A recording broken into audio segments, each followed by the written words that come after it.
Okay, hello everyone.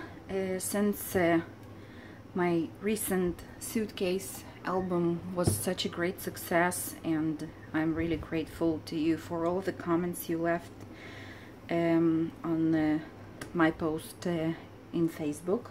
So lots of you asked how I constructed the pages, and lots of you wanted to know the measurements, so I decided to make this video and explain all of those things to all of you who asked. So what should I start with? Maybe with the base pages. And when I'm saying the base page, I'm actually meaning this one, and this flap here is also a pocket, and I also used an envelope for creating it. So let's start with the base itself. For the base I used these envelopes. It's not important where you buy them. I think it's a standard size, and in centimeters it will be something like 11 centimeters to 16. In inches it will be about 4.5 by, let's say, 6 3/8. So I have here 8 pages with 4 flaps like these. So altogether you will need 12 envelopes. Okay, so I will take 2 right now and show you what to do with them. So we will take one, and what we need to do is to just trim it from both of the sides to form a pocket page. And to do that, I place it in my trimmer so that I will be able to trim about 1/8 of an inch from each side to get to about 4.25 of a page in width. So let's do that. Trim from one side, and then turn and trim from the other side. Okay, so now you have a sleeve like this. Okay, so now what we need to do is the following. Oh, maybe I actually got mistaken. Yeah, first we need to close the envelope.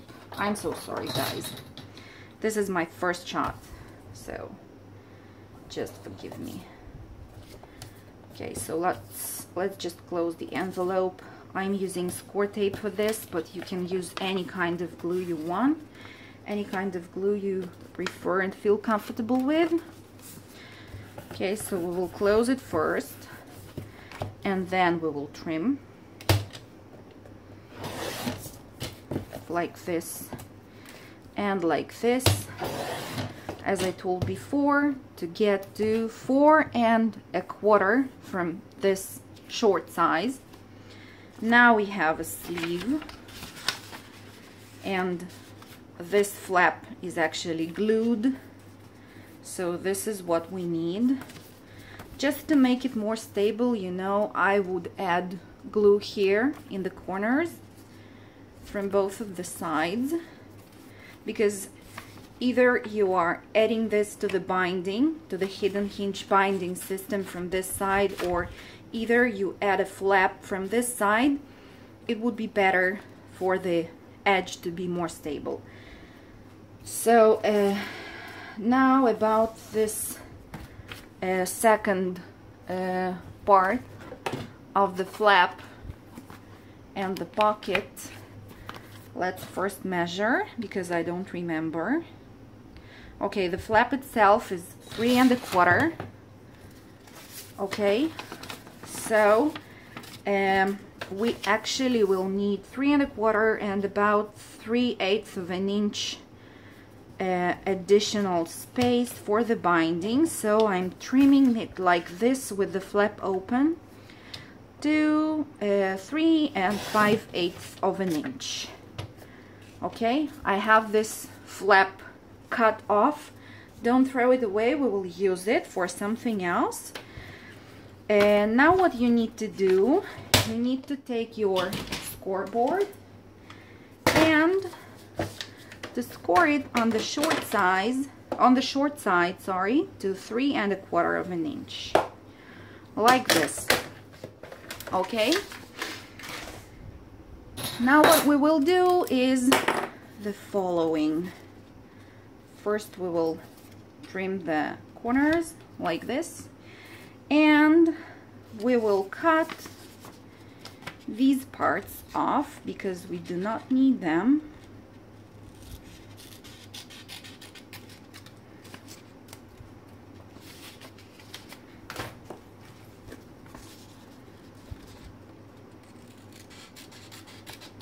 Okay, like this.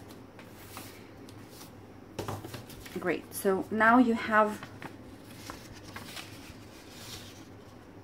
a pocket like this with the place to glue to your base page. I mean the sleeve. You will do it like this from one side. This will create that pocket I had on my page. Let's see. This is what we have so far, this part. Okay, so your hidden hinge binding system will be on this side, and you have a base page here, a flap with the pocket here, and moreover you will have a pocket here for your additional tags or photo mats or anything else you would want to add to your album. Let's finish it off.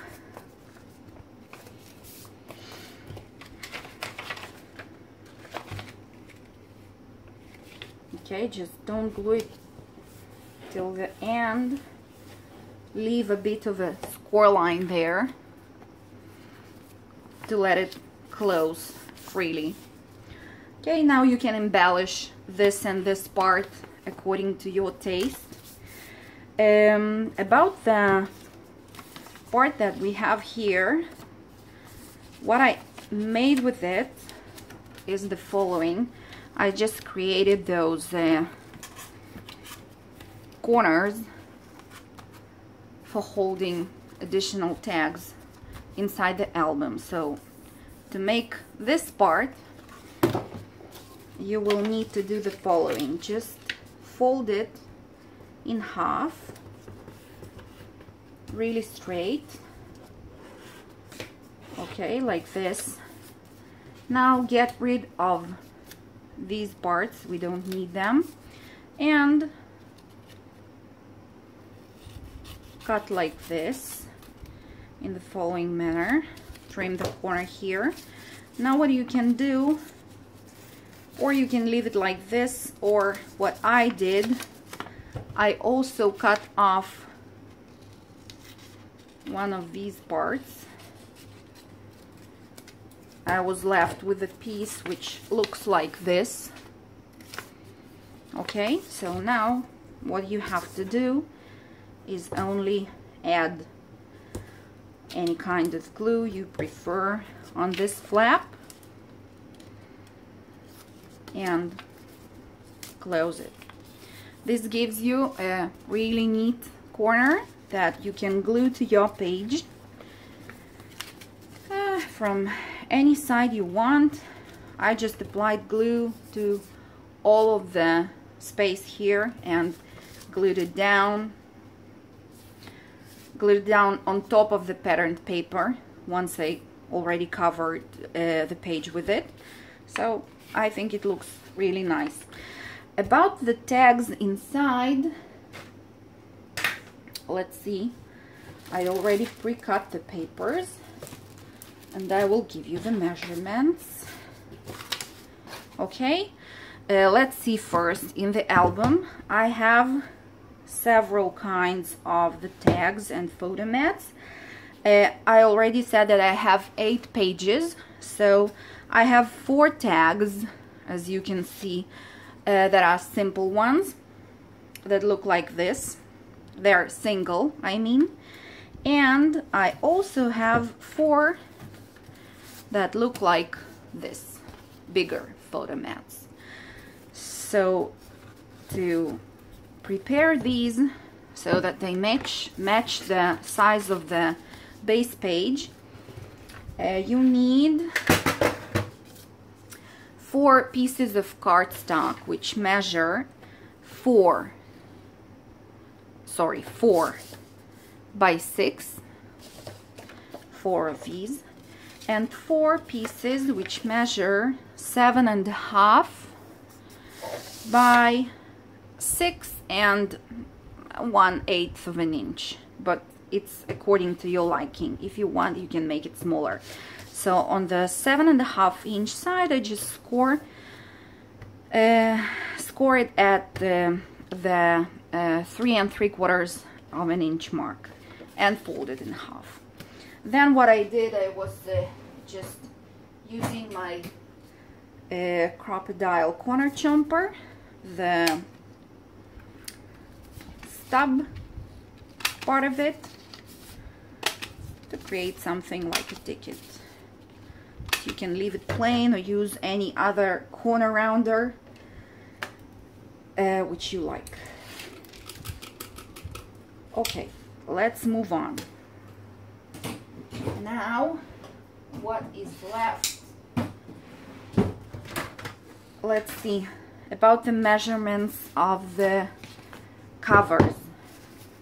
Oh yeah, and you just put this photo mat inside here, this part of the page. Yeah, and the second one you will create the same page, so you will put it inside. It will stick out a little bit more than this photo mat, and this is just for creating additional interest to the page.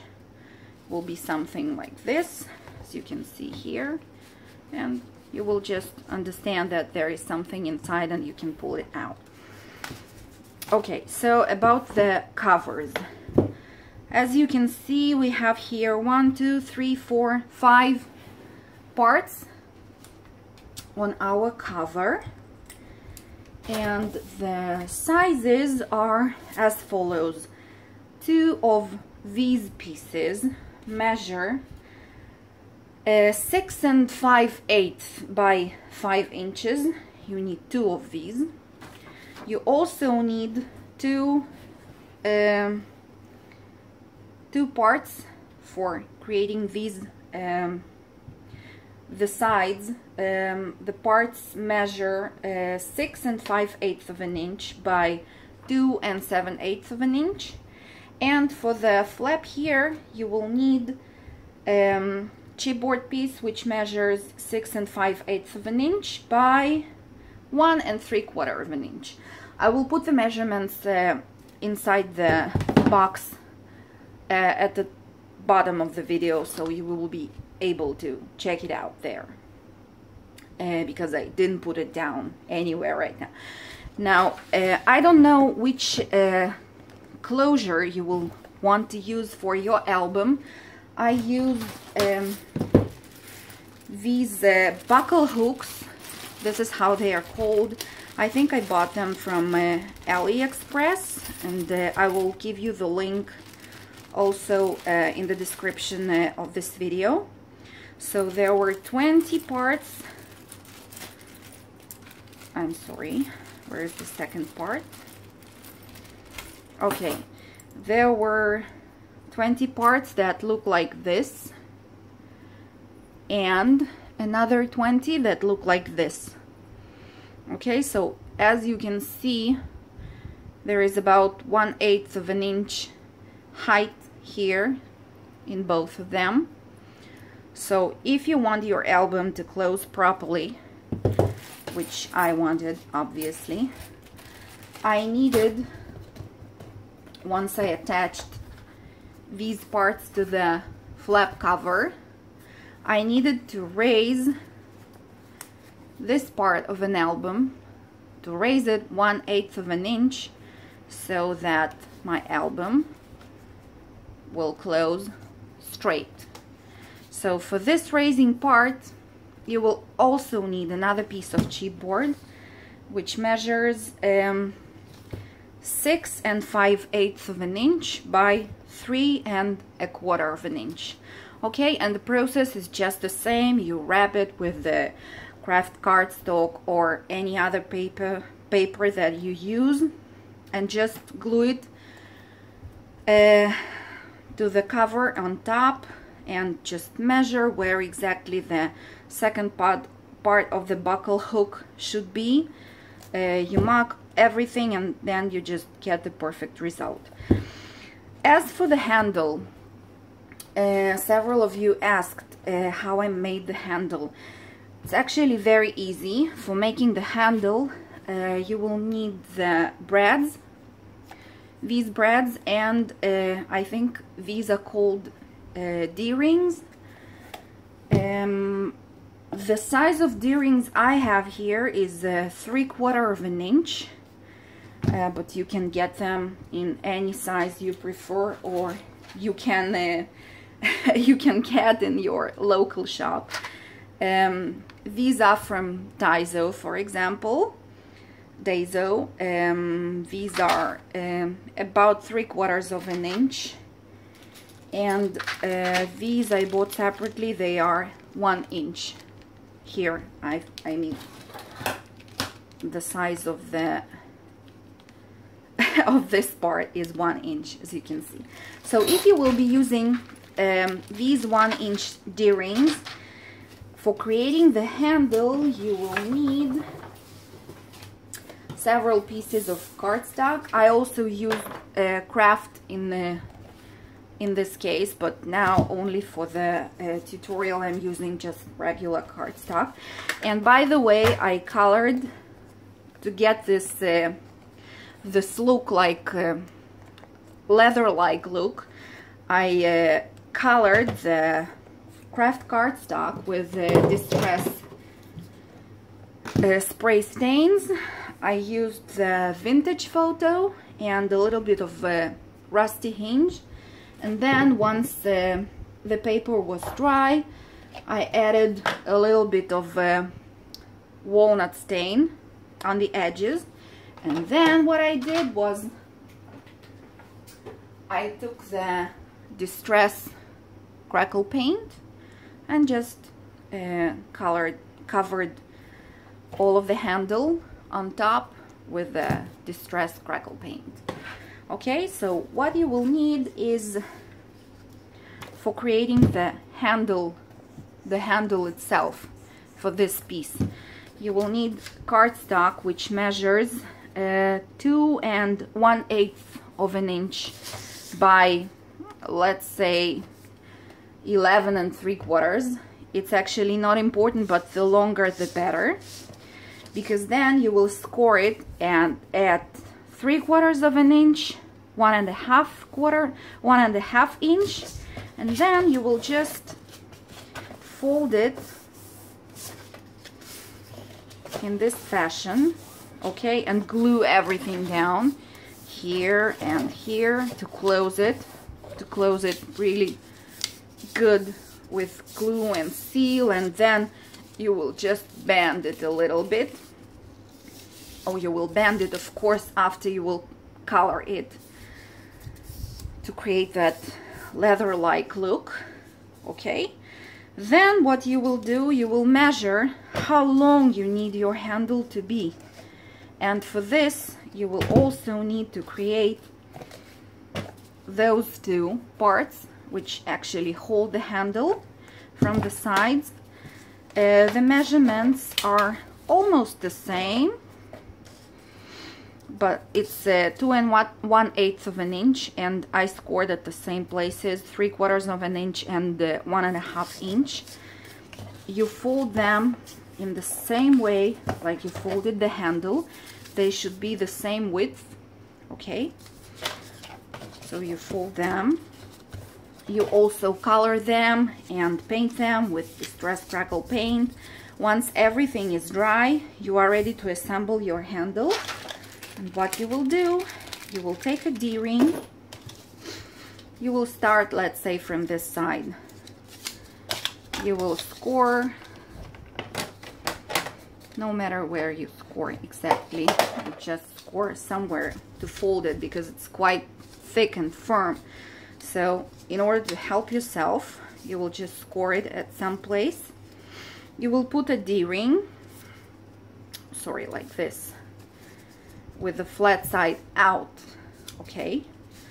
And then you will just mark here 3 holes or 1 hole and add the brads to close it.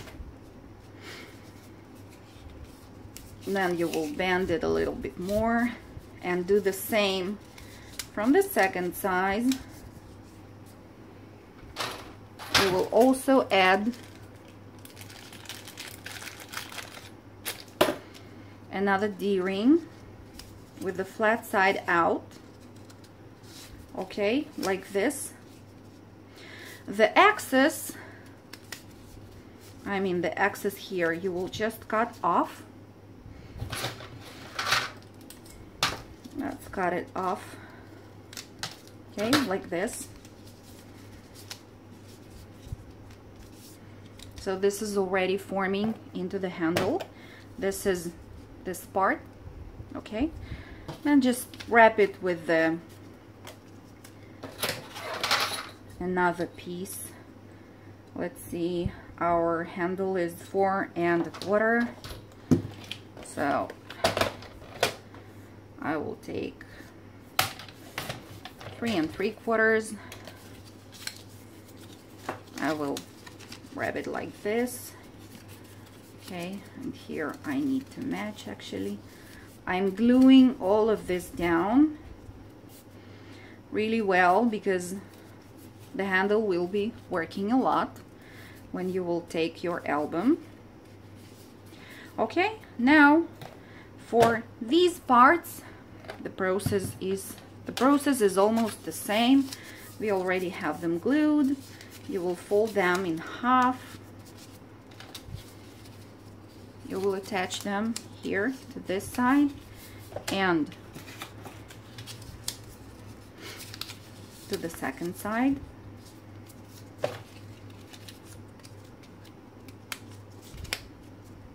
Oops, like this. And then when you want to attach them, just see how far they should get, okay? Just cut the axis. Let's say something like this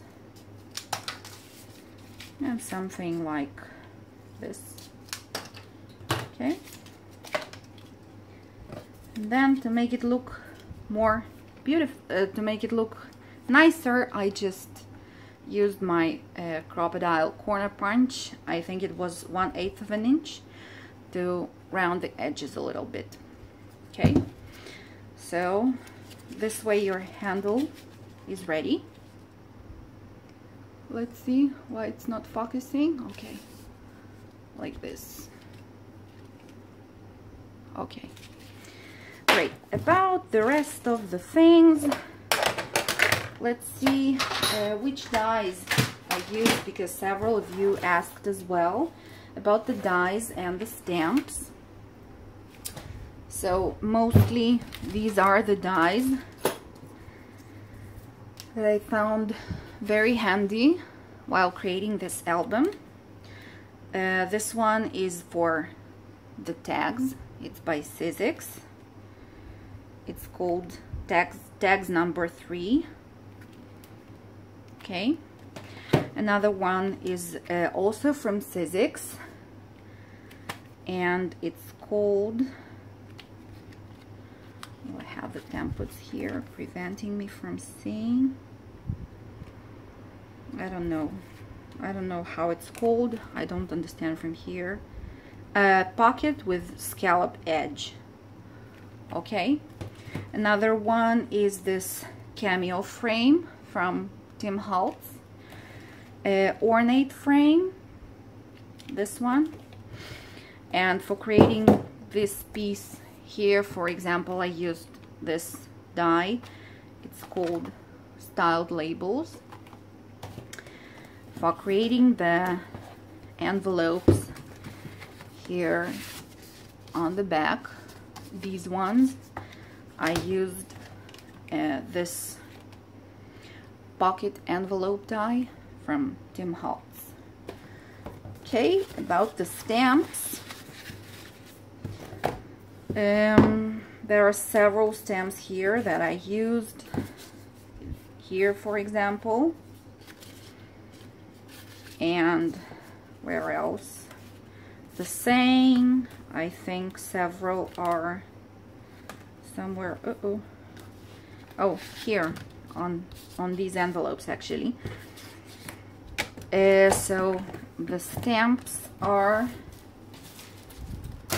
by Tim Holtz, but I don't know, they are acrylic stamps. I got them from someone on Etsy quite a while ago. I don't think they're the original Tim Holtz's ones, but this is what I got, and I really use them quite a lot when I'm making mini albums.